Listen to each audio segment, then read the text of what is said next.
ইসলাম, ওই ইসলামটা মানা যদি আমাদের জন্য ফরজ হয়, আল্লাহ পাক রব্বুল আলামিন বলছেন ওই ইসলাম আমরা কতটুকু মানবো, হাফ মানবো না ফুল মানবো? ফুল। জোরে বলতে হবে। আল্লাহ পাক বলছেন ইয়া আইয়ুহাল্লাযীনা আমানু দুখুলু ফিস-সিলমি কাফাতাও ওয়া লা তাত্তাবিউ খুতুওয়াতিশ শাইতান ইন্নাহু লাকুম আদুউম মুবিন।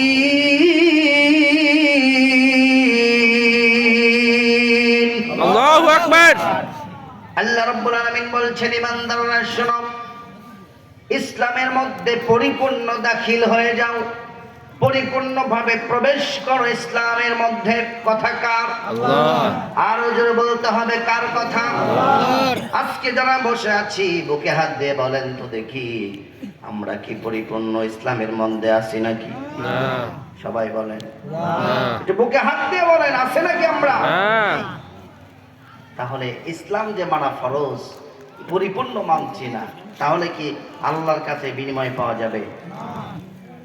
আমার মুসলমান ভাইরা লক্ষ্য করেন, আমরা যখন খেতে বসি খাওয়াটা আমাদের জন্য ফুল হয় না হাফ হয়?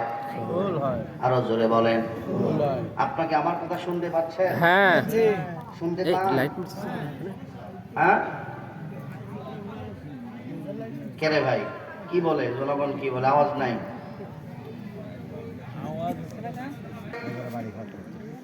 আল্লাহ জানাচ্ছেন ইয়া আইয়ুহাল্লাযীনা আমানু দুখুলু ফিস-সিলমি কাফা ওয়া লা তাত্তাবিউ খুতুওয়াতিশ শাইতান। বলি আল্লাহু আকবার।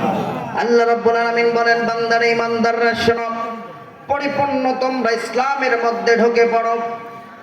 আমরা যখন খেতে যাই ফুল খাই, প্রসাব করতে গেলে প্রসাবটা ফুল করি না হাফ করি? ফুল।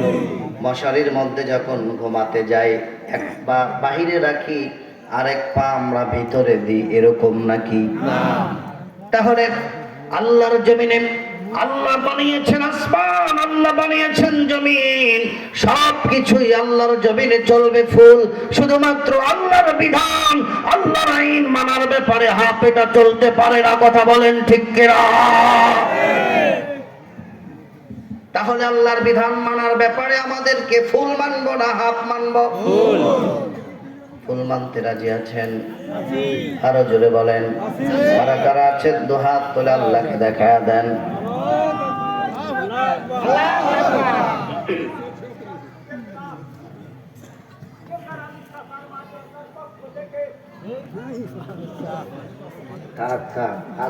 আল্লাহ বানাচ্ছেন ওমাইয়াবতাগি গায়রাল ইসলামি দীনান ফালাই ইউকবালা মিনহু ওয়া হুয়া ফিল আখিরাতি মিনাল খাসিরিন।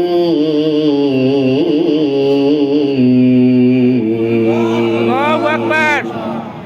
আল্লাহ জানাচ্ছেন বান্দারে, ইসলামের নিয়ম নীতি ছাড়া, ইসলাম ছাড়া অন্য কোনো কিছু যদি তোমরা তালাশ করো, আল্লাহ রাব্বুল আলামিন বলছেন তা তোমাদের থেকে গ্রহণ করা হবে না। তার মানে তুমি ইসলামের কিছু মানবা, কিছু মানবা না। ইসলামকে বাদ দিয়া অন্য কিছু গ্রহণ করবা। আল্লাহ বলছেন কিয়ামতের ময়দানে তোর যত ইবাদত আছে, যত আমল আছে, যত নামাজ আছে, রোজা আছে, হজ আছে, যাকাত আছে, আল্লাহ বলছেন তোর সব আমলগুলো আমি রব্বুল আলামিন বরবাদ করে দিব। কার কথা? আল্লাহ। আর যারা বলেন কার কথা? আল্লাহ। তাহলে ইসলাম ছাড়া অন্য কিছু তালাশ করা যাবে নাকি? না। ইসলামের নিয়ম নীতি বাদে অন্য নিয়ম নীতিতে চলা যাবে নাকি? না। কথা বলেন না কেন? আল্লাহ রাব্বুল আলামিন কোরআনুল কারীম কেন নাজিল করলেন পৃথিবীতে? বলেন কেন নাজিল করেছে? মানুষ হিদায়াতের জন্য। উদ্দেশ্য কি? হ্যাঁ, হিদায়াতের জন্য। এই কোরআনের বিষয়বস্তু কি বলেন? কোরআনের বিষয়বস্তু কি? কিছুই জানে না রে আল্লাহ। কোরআনের বিষয়বস্তু হচ্ছে মানুষ। কি? মানুষ। এই কোরআনের বিষয়বস্তু মানুষ। মানুষ। আল্লাহ জানাচ্ছেন কিতাবুন আনজালনাহু ইলাইকা লিতুখরিজান নাসা মিনাদ দুলুমাতি ইলান নূর। আল্লাহু আকবার। আল্লাহ জানাচ্ছেন বান্দারে কোরআন কেন নাজিল করলাম জানো নাকি? দুনিয়ার সমস্ত অন্ধকারকে নিভায়া দিয়া, অন্ধকারকে দূর করে দিয়া আলোর পথে বের করে আনার জন্য, আলোকিত করে দেওয়ার জন্য আমি রব্বুল আলামিন তোমাদেরকে আমার কোরআন দিয়েছি। এখন অন্ধকারটা কি? এই যে রাতের বেলা অন্ধকার, আল্লাহ কি এই অন্ধকারকে বোঝালেন নাকি? আল্লাহ বোঝাচ্ছেন আসমান জমিন সমস্ত কিছু যিনি সৃষ্টি করেছেন। বলেন তো দেখি, আসমান কার? আল্লাহ। জমিন কার? আল্লাহ। মানুষ কার? সবকিছু কার নিয়মে চলে? আল্লাহ। সবকিছু কার হুকুমে চলে? সবকিছু যদি আল্লাহর হয়, জমিন যদি আল্লাহর হয়, আসমান যদি আল্লাহর হয়ে যায়, তাহলে বলেন তো দেখি, আল্লাহর জমিনে মানুষ কি মানুষের তৈরি করা নিয়মে চলবে, নাকি মহান রব্বুল আলামিনের নিয়মে চলবে? মহান রব্বুল আলামিনের। কার নিয়মে চলবে? আল্লাহ। আজ পর্যন্ত 53 বছরে কি আল্লাহর একটা বিধান ওই দেশে কায়েম আছে নাকি? না। আল্লাহ পাক বলছেন মানব রচিত যত আইন আছে, যত বিধান আছে, এই সব বিধানগুলো অন্ধকার, শুধুমাত্র আল্লাহর আইন হচ্ছে আলো। সুবহানাল্লাহ। সুবহানাল্লাহ। সমস্ত নিয়ম নীতি অন্ধকার। 53 বছর বাংলাদেশের বয়স, আজ পর্যন্ত কোনো এমপি, কোনো মন্ত্রী, কোনো সরকার এই দেশে আল্লাহর কোরআনের একটা আইনও প্রতিষ্ঠা করে নাই। ঠিক। কথা ঠিক কি না? আপনারা কি চান আল্লাহর কোরআনের আইন?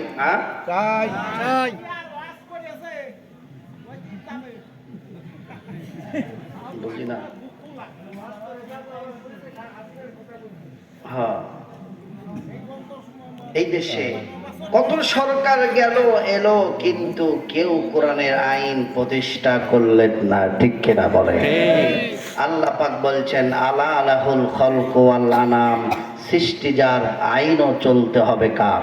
আল্লাহ। আরো জোরে বলতে হবে কার? আল্লাহ। তাহলে আজ থেকে শপথ নিতে হবে, আগামীর বাংলাদেশে যারা আল্লাহর কোরআনে, আল্লাহর জমিন, আল্লাহর কোরআন সংবিধান মেনে এই বাংলাদেশটা প্রতিষ্ঠা করবে, আমরা তাদেরকে সমর্থন করব।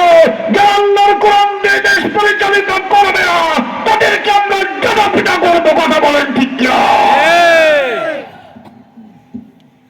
এই জমিন হলো আল্লাহ, আসমান আল্লাহর, সবকিছু আল্লাহ, আর আইন চলবে মানুষের, তা হতে পারে না। ঠিক। এই কাজ, এই দায়িত্ব কার? আমার। এই দিন প্রতিষ্ঠা, এই কোরআনের আইন প্রতিষ্ঠার দায়িত্ব কার? আমার। মানুষের। না, বুঝতেছি না আপনাদের সামনে কি ওয়াজ করব। কথা বলার অভ্যাস নাই আপনাদের, বোঝা যায় না। কে করবে এই আইন প্রতিষ্ঠা? করবে কে? মানুষ। এই আইন প্রতিষ্ঠা করা কি ফরজ, ওয়াজিব, সুন্নত, নফল, কোনটা? ফরজ। প্রমাণ আছে না নাই? আছে। আল্লাহ রাব্বুল আলামিন বলছেন, সূরার নাম সূরা শুরা, আয়াত নাম্বার 13। আল্লাহ বলেন শারা'a লাকুম মিনাদ দীনি মা ওয়াসসা বিহি নূহা ওয়াল্লাযী আওহাইনা ইলাইকা ওয়া মা ওয়াসাইনা বিহি إبراهيم وموسى وعيسى أن أقيموا الدين الله أكبر ولا تتفرقوا فيه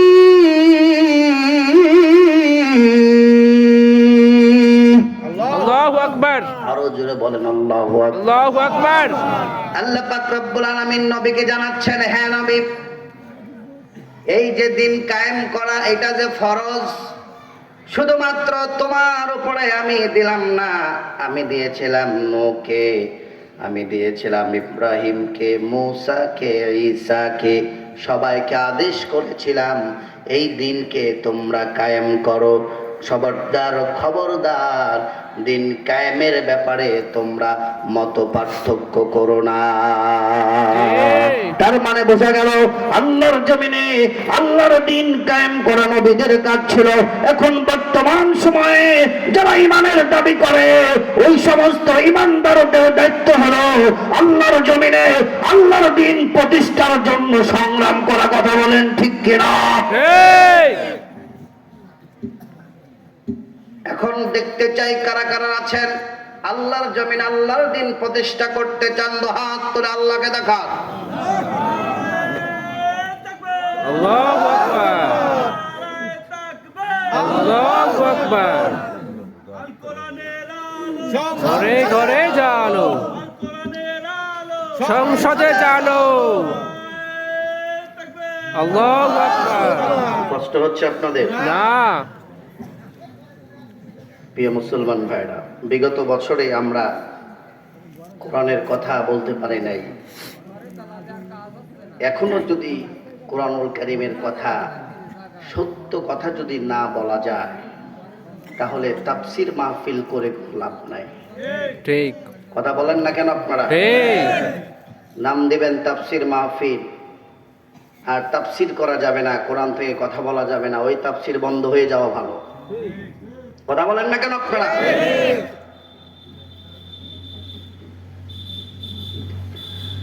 আমার মুসলমান ভাইরা, কাফেররা चे तो बातिल से दबने वाले, आया से माने ही हम, जो बढ़कर चुका है तो इम्तिहा हमारा। বাতিল রচিত দিনের আলোকে, ইসলামের আলোকে মুখের ফুৎকার দিয়ে নিভায়া দিতে, কিন্তু কাফেররা চায় ইসলামের আলোকে যাতে উজ্জ্বল করতে না পারে নিভায়া দিতে চায়, কিন্তু তারা কখনো এই দিনের আলোকে নিভায়া দিতে পারবে না। আল্লাহ রাব্বুল আলামিন তাও জানায়া দিলেন কোরআনুল কারীমের আয়াত দিয়া। আল্লাহ পাক বলছেন, হুয়াল্লাযী আরসালা রাসূলাহু বিল হুদা ওয়া দীনিল হাক্কি লিইয়ুযহিরাহু আলাদ-দীনি কুল্লিহি ওয়া কাফা বিল্লাহি শাহীদা।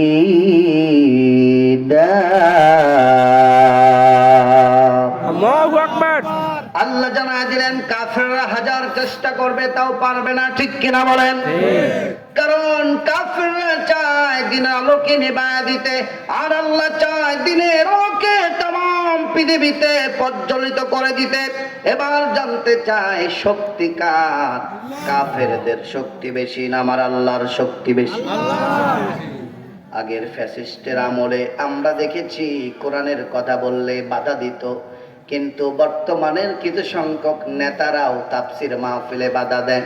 ঠিক আছে না নাই? আছে। কয়েকদিন আগে দেখলাম এক নেতা বলতেছে কোরআন সব ভাউতাবাজি। বলেছে তো, নাউজুবিল্লাহ। একটু নাউজুবিল্লাহ না সুবহানাল্লাহ বলেন। নাউজুবিল্লাহ। এই কোরআন নাকি ভাউতাবাজি, জামাতের কোরআন, এই কথা বলছে লাইভে। তাহলে আমার মুসলমান ভাইয়ের আগের ফ্যাসিস্টদেরকে সরায়া লাভ হলো কি?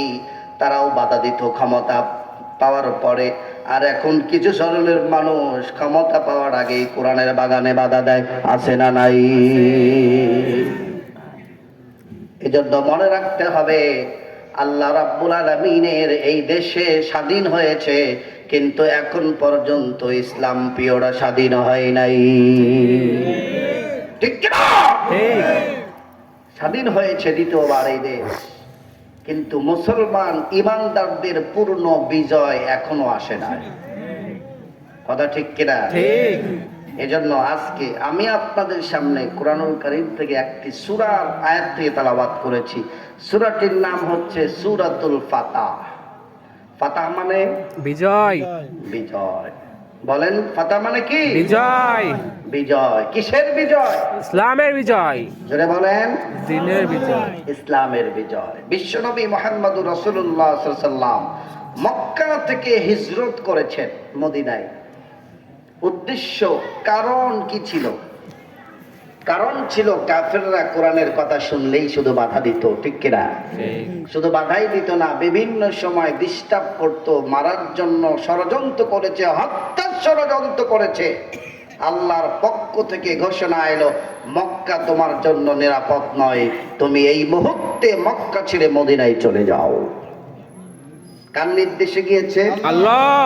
আচ্ছা, বিশ্বনবী মুহাম্মদুর রাসূলুল্লাহ সাল্লাল্লাহু আলাইহি ওয়াসাল্লামের মতন এত ভালো মানুষ, যার জীবনে আগে পিছনে ভবিষ্যৎ কোনো গুণ আল্লাহ রাখেন নাই, ওই নবী কি কারণে মক্কা থেকে মদিনায় চলে গেল? উদ্দেশ্য কি? নবীজি কি হত্যাকারী ছিলেন? না। ধর্ষণকারী ছিলেন? না। খারাপ ছিলেন? না। আমানতের খেয়ানত করতেন? না। ওয়াদা খেলাফ করতেন? কি কারণে গেলেন বলেন? ইসলাম কায়েম। আল্লাহর জমিনে আল্লাহর দ্বীন প্রতিষ্ঠার কথা বলার কারণে মক্কায় থাকতে পারলেন না।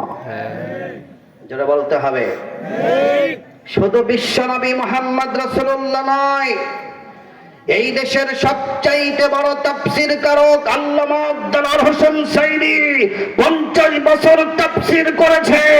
এরপরেও এই দেশে 13 বছর জেলখানায় তাকে হত্যা করা হয়েছে। কথা বলেন ঠিক না বেঠিক? একটা মাত্র কারণ। কি কারণ? ইসলামের দ্বীনের কথা বলা, ঠিক কিনা বলেন? আল্লাহ জানাচ্ছেন, ওয়ামা নাকামু মিনহুম ইল্লা আইয়ুমিনু বিল্লাহিল আজিজিল হামিদ।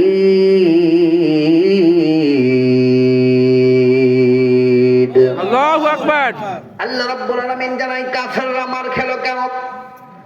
নবীজি মার খেলা কেন? অসংখ্য কাফেরদেরকে দুনিয়ার থেকে বিদায় করে দিল। কারণ কি? একটা মাত্র কারণ, তারা আল্লাহর কথা বলে, আল্লাহর জমিনে আল্লাহর দ্বীন প্রতিষ্ঠার কথা বলে। এর জন্যই তাদেরকে দুনিয়ার থেকে বিদায় করে দেওয়া হতো, ফাঁসির মঞ্চে ঝোলানো হতো, আগুনের মধ্যে পুড়ে হত্যা করা হতো, এমন কি উত্তপ্ত বালুর উপরে চিৎ করে শোয়া দেওয়া রাখা হতো। ঘোড়ার সঙ্গে পা বেঁধে দিয়া এক পা আরেক দিকে ছেড়ে দিত, দুই ঘোড়া দুই দিকে চলে যেত, মাঝখান দিয়ে ফিরে যেত। একটা মাত্র কারণ, তার কারণ হচ্ছে আল্লাহর জমিনে আল্লাহর কোরআনের কথা বলা। কথা বলেন ঠিক না বেঠিক? আমার মুসলমান ভাইরা, অনুরূপ ভাবে এখনো যদি বাংলাদেশের মুসলমান আল্লাহর কোরআনুল কারীমের হক কথাগুলো ওপেনলি বলতে না পারে, যেই সমস্ত জালেমরা বাধা দিতে চায়, তাদের জিহ্বা টেনে ছিঁড়ে ফেলা উচিত। কথা বলেন ঠিক কিনা? আজকেও মিডিয়াতে এসেছে রাকাল রাহা, দেখেছেন আপনারা? না। রাকাল রাহা নামের এক ব্যক্তি ফেসবুকের মধ্যে পোস্ট করেছে, আমার বিশ্ব নবী মুহাম্মদুর রাসূলুল্লাহ সাল্লাল্লাহু আলাইহি সাল্লামকে নিয়ে কবিতা লিখেছেন, আজে বাজে মন্তব্য করেছেন। দেখেছেন কেউ? কেউ দেখেন নাই? আহারে ইমানদার, আহারে মুসলমান, দুনিয়ার কোনো খবরই রাখে না। কি জন্য বোঝা গেল না? আবার মুসলমান ভাইরা, দেশের খবর রাখতে হবে, দেশের প্রতি ভালোবাসা রাখতে হবে। হুব্বুল ওয়াতান, দেশপ্রেম হলো ইমানের অঙ্গ। ঠিক। ঠিক কিনা বলেন? ঠিক। এই রাকাল রাহা বিশ্বনবীকে নিয়ে কারা ওদেরকে পিটায় না কেন? এই কথা বলবেন ওই জায়গা। এই যুবক ভাইরা প্লিজ সিট ডাউন। ডিস্টার্ব করার জন্যই দর্শক এগুলো। স্বেচ্ছাসেবক কই গেছে? ভালো না লাগলে একটু সাইডে চলে যাও, অসুবিধা নেই।